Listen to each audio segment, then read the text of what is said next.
Assalamualaikum warahmatullahi wabarakatuh, Mas-Mbak semua. Kita ketemu lagi pada hari ini untuk berdiskusi tentang manajemen pemasaran. Hari ini kita akan membahas tentang pasar industri. Ya, jadi pasar industri ini berbeda sekali dengan pasar konsumen yang kemarin sudah kita pelajari panjang lebar, ya. Nah, sebelum lanjut ke materi, seperti biasa saya ingatkan Anda semua untuk melakukan presensi di OJW.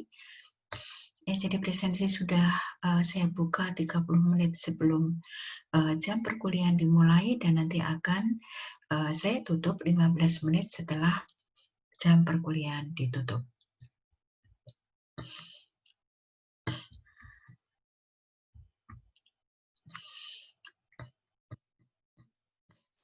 Pasar industri merupakan pasar yang besar, makmur, dan mempunyai diversifikasi yang luas. Pasar industri menampung jutaan pekerja dengan ribuan pekerjaan yang berbeda-beda. Dan perusahaan yang memproduksi barang untuk pasar ini tidak menjadi tumpuan kritik di dalam penjualan atau promosinya. Oke, diskusi kita yang pertama, mengapa pasar industri atau perusahaan yang memproduksi barang untuk pasar industri ini tidak menjadi tumpuan kritik di dalam penjualan atau promosinya.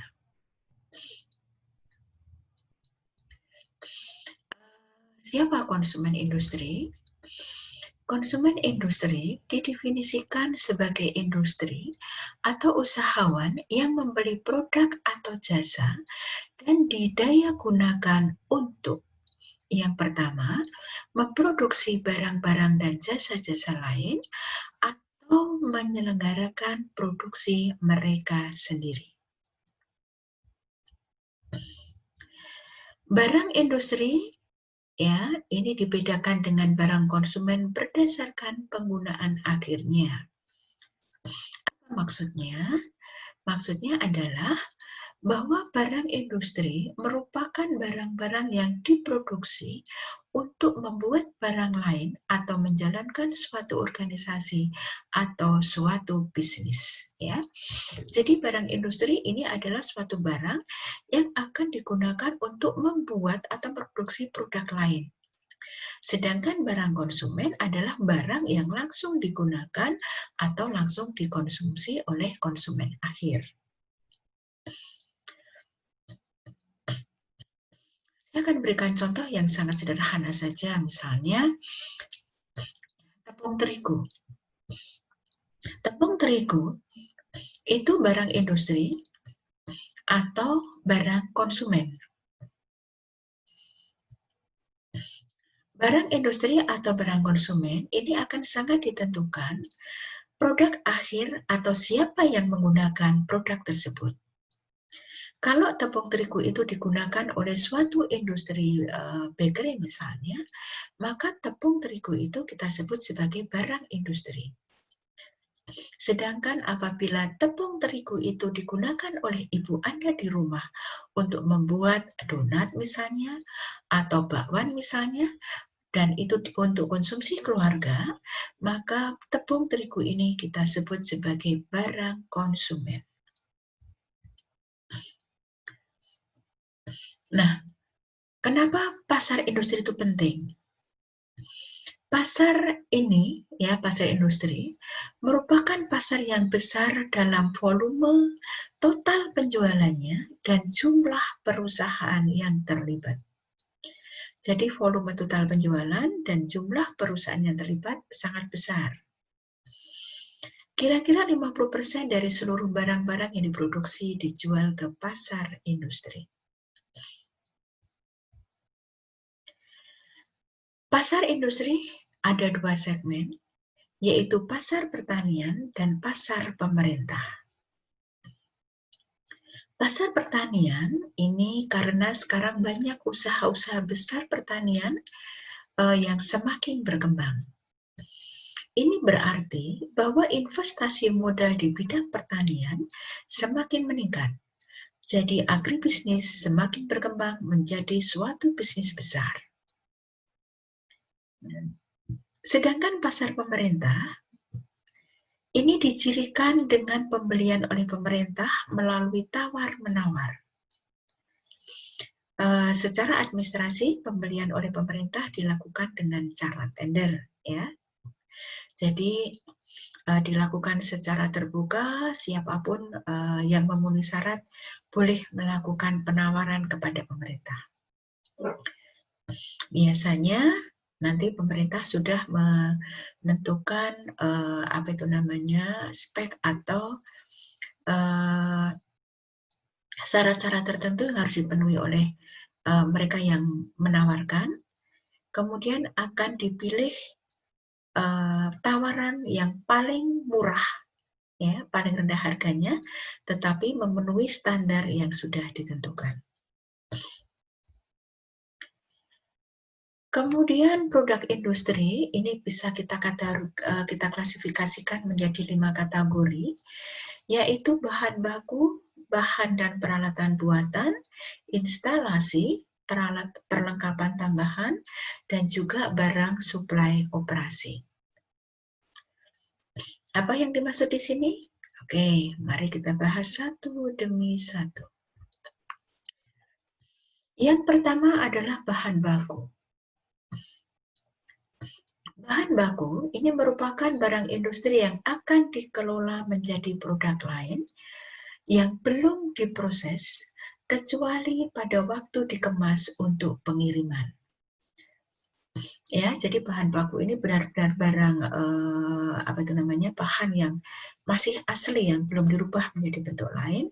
Kalau misalnya ada perubahan itu hanya karena kemasan. Dan kemasan itu diperlukan ketika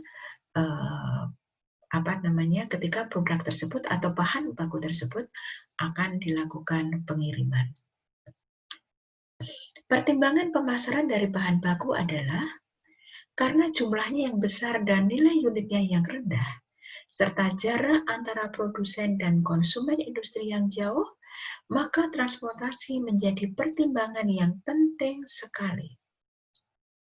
Ya, karena transportasi merupakan hal yang sangat penting, maka perlu adanya saluran distribusi yang pendek dan kemasan fisik yang sesedikit mungkin.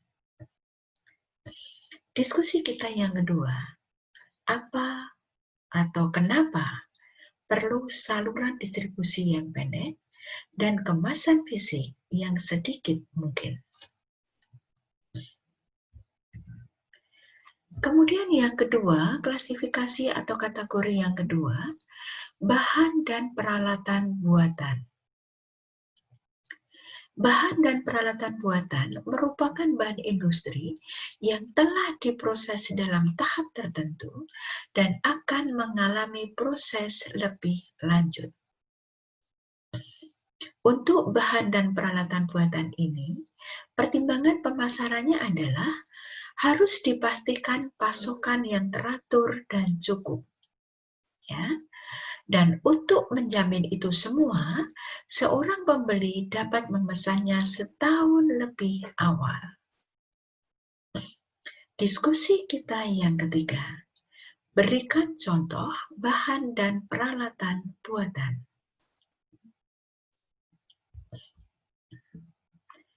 Kemudian yang ketiga adalah instalasi.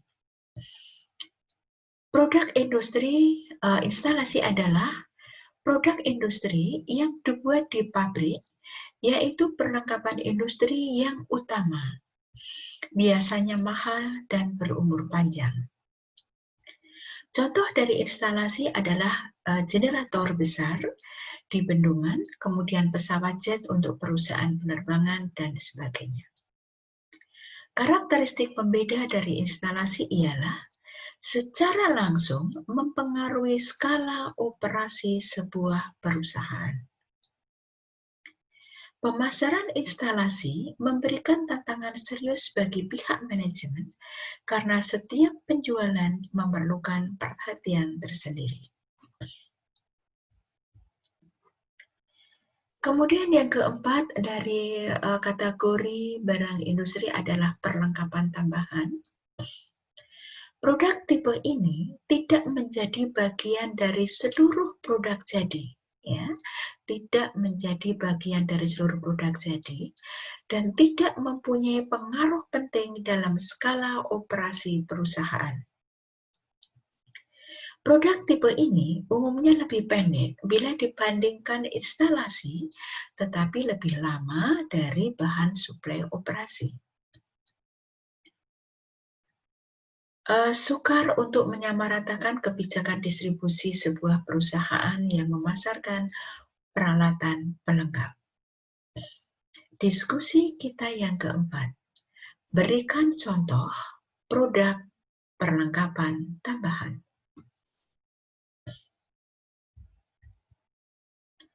Kemudian yang terakhir dari kategori barang industri adalah barang suplai operasi.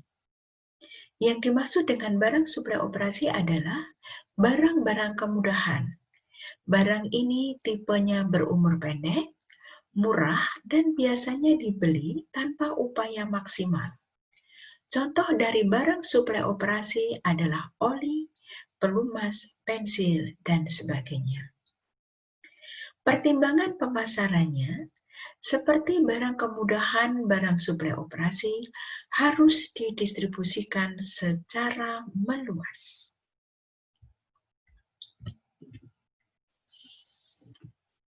Oke, sekarang kita lanjut pada karakteristik pasar industri. Karakteristik pasar industri ini berlawanan dengan pasar konsumen. Yang pertama, dalam pasar industri ini pembelinya lebih sedikit.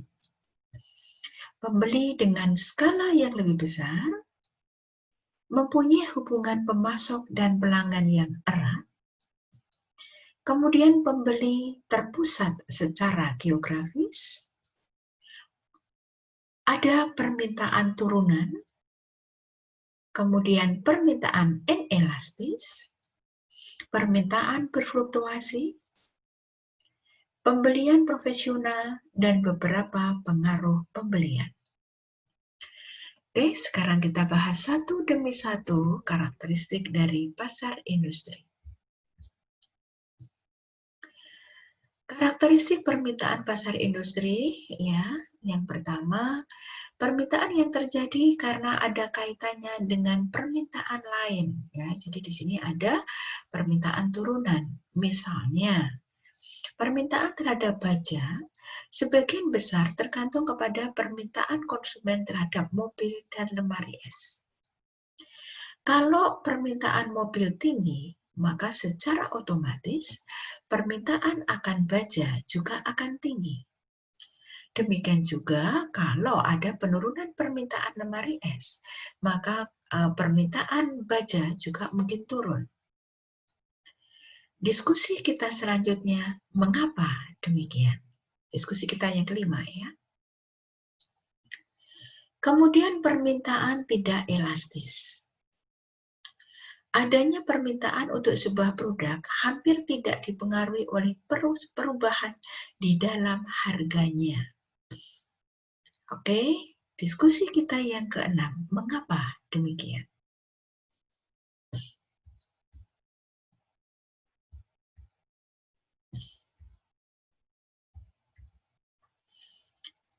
Karakteristik selanjutnya, permintaan berfluktuasi atau naik turun. Khususnya permintaan untuk instalasi peralatan industri, pabrik-pabrik, dan lain sebagainya yang sering mengalami perubahan termasuk pasar untuk peralatan pelengkap, perabot, dan mesin-mesin kantor, truk, dan produk-produk sejenis. Ya, ini permintaannya berfluktuasi. Kemudian seluk-beluk pasar sudah diketahui. Mereka mengetahui tentang keuntungan relatif dari masing-masing produk saingannya dan sumber pasokan. Oleh sebab itu, sebuah perusahaan akan meningkatkan penampilan mereka dengan menggunakan alat-alat canggih dan meningkatkan agen pembelinya.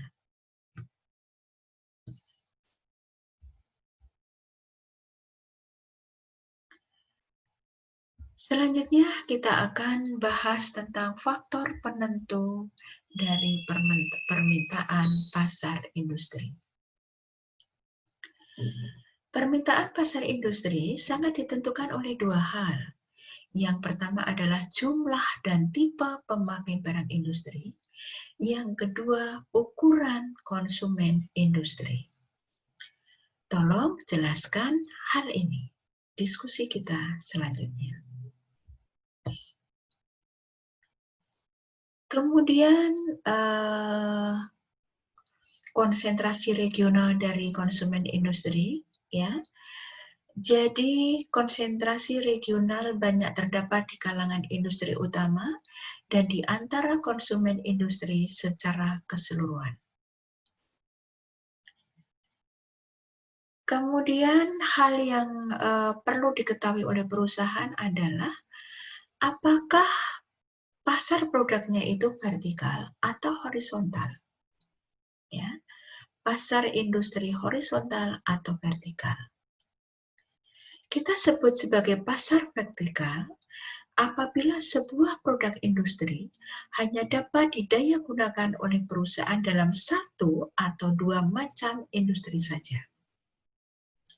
Dan kita sebut sebagai pasar horizontal jika sebuah produk dapat didaya gunakan oleh banyak industri. Nah, tolong diskusi kita yang selanjutnya berikan contoh produk-produk ya yang termasuk di dalam pasar vertikal dan produk yang termasuk di dalam pasar horizontal. Yang terakhir, daya beli konsumen industri.